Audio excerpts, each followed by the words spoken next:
Are you someone who's trying really hard to support Indigenous people and communities?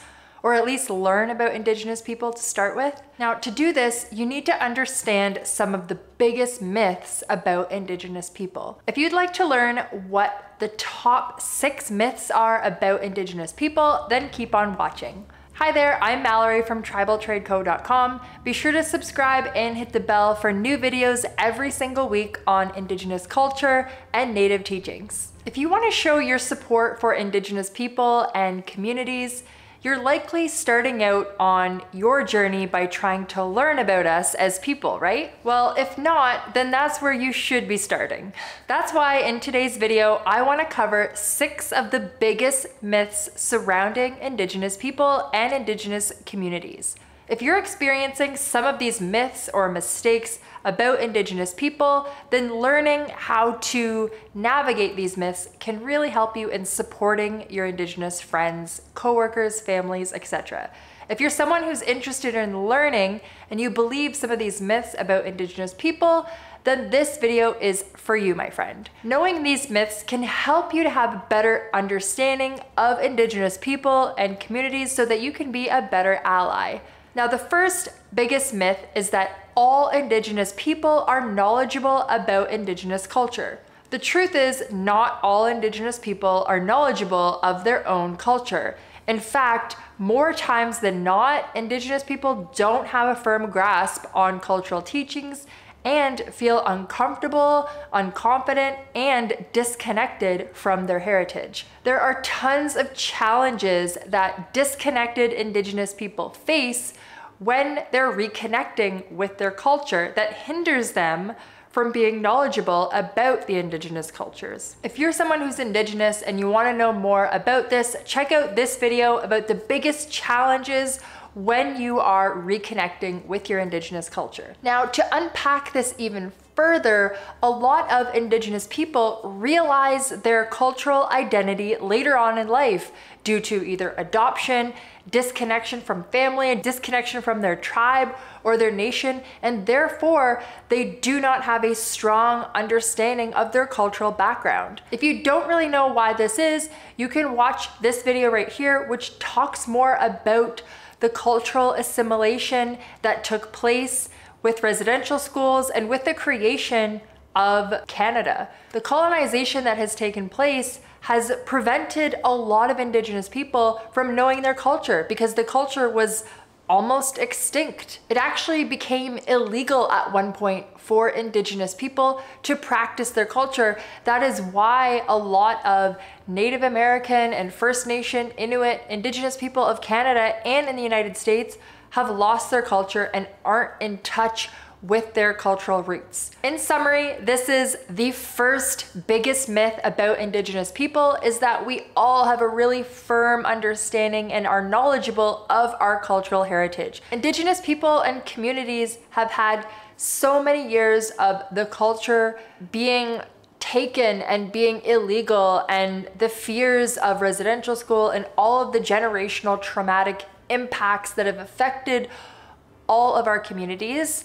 That is why Indigenous people are not always aware of the culture and knowledgeable of their culture. In many cases, it takes an individual who has the initiative, the curiosities, and the proactivity to seek out their Indigenous roots, to seek out cultural knowledge and to learn on their own because of the generations where the culture was lost, where there was fear instilled in youth and in adults and in elders to practice the culture. So that is why this first and most important myth of Indigenous people having a strong connection and a strong awareness and knowledge of the cultural teachings is a huge myth. What do you guys think of myth number 1? Is this something that is a surprise to you, or is this something that you already knew about?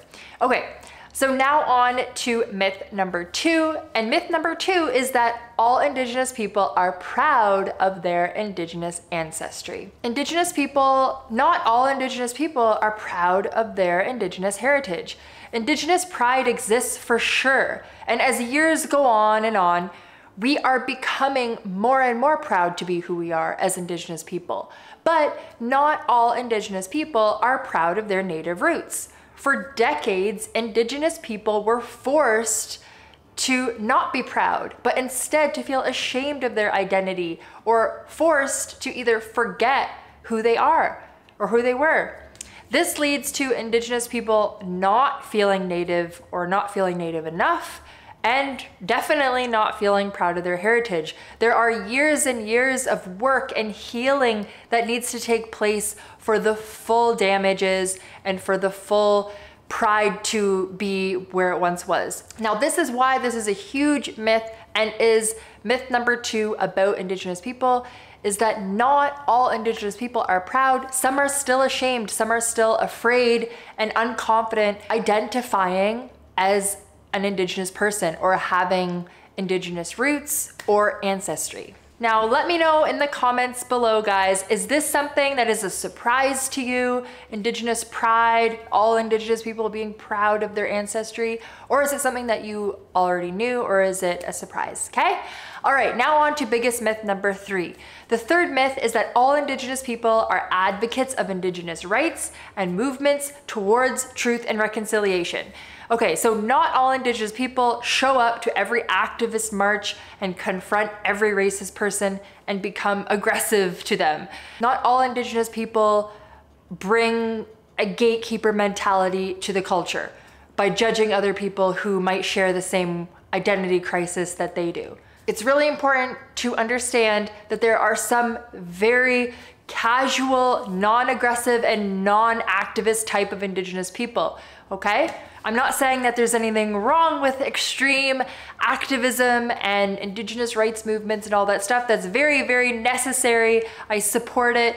I'm just saying that not all Indigenous people are interested in those activities. On top of that, it doesn't mean that you are any more Indigenous if you do partake in those activities. It doesn't mean that you are a better ally if you participate in those activities. If you choose to stay at home and to keep to yourself and not participate in activist movements like that, you're still okay. It's not a requirement for you to be an extreme activist for Indigenous rights. Let me know in the comments, what do you guys think about myth number 3, that all Indigenous people are advocates of Indigenous rights and Indigenous movements towards truth and reconciliation?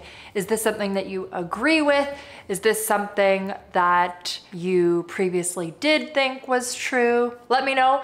Okay, now on to myth number 4. Myth number 4 about Indigenous people. The fourth biggest myth about Indigenous people is that Indigenous people receive free money from the government. This is such a vague myth that I'm gonna try my very best to debunk it in the most accurate way possible. Similar to other minority groups and similar to other groups of people, whether they are businesses or whether they are not businesses, individuals, whatever the case may be, if we're referring to settlements from the government, in many cases, when people are talking about free money from the government being given to Indigenous people, a lot of times what they are referring to is settlements. Now, these are treaty settlements that were created many, many years ago, where the government of Canada created an agreement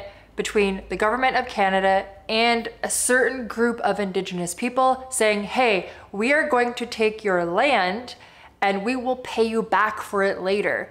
The reason why there are a lot of treaty settlements happening now is that the government of Canada or the government of Ontario or other provinces are finally fulfilling the promises on those treaties that were created many, many years ago. So what that means is many communities or community members of certain Indigenous groups receive compensation or settlement dollars as a result from those treaty settlements being settled and being finally fulfilled from the government of Canada from so many years ago. Now, there are so many different treaties out there, so many agreements out there that take place. I'm not going to break down each of them, certainly not in this video.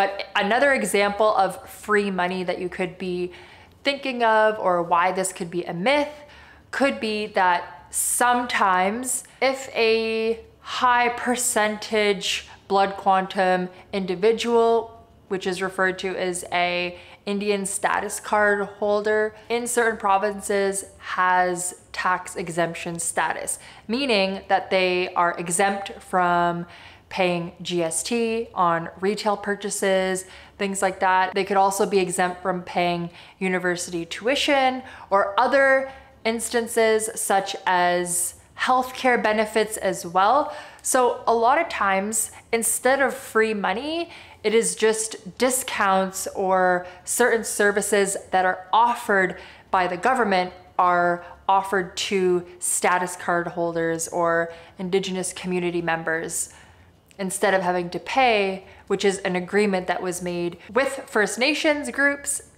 and the government of Canada. Now, I am by no means an expert in this area, so I hope I answered that question to meet your satisfaction.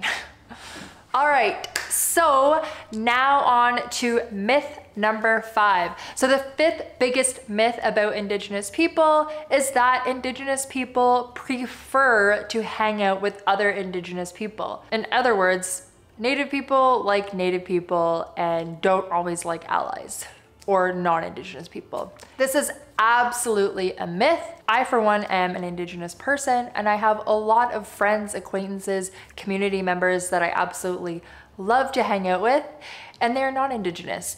And this is a very, very common thing as well. Indigenous people do not prefer or only prefer to hang out or spend time with other Indigenous people. Yes, of course, like any other person in human nature, it is our nature to be attracted to people that we have a connection with.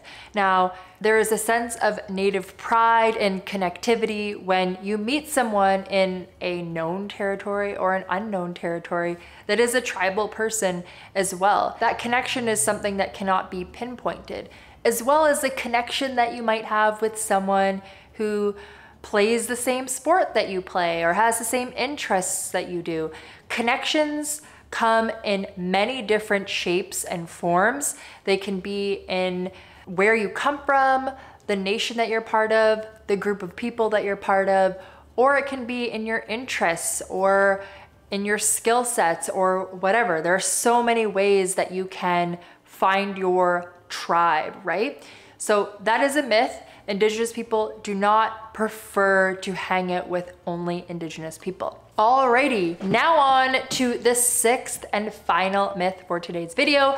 The 6th biggest myth is that Indigenous people don't like non-Indigenous people appropriating Indigenous culture. Now, this is a myth. Cultural appropriation, if you don't know, is when someone takes elements of a culture that is not their own culture and remakes it or reduces it into a trend, stereotype, or a pop culture item.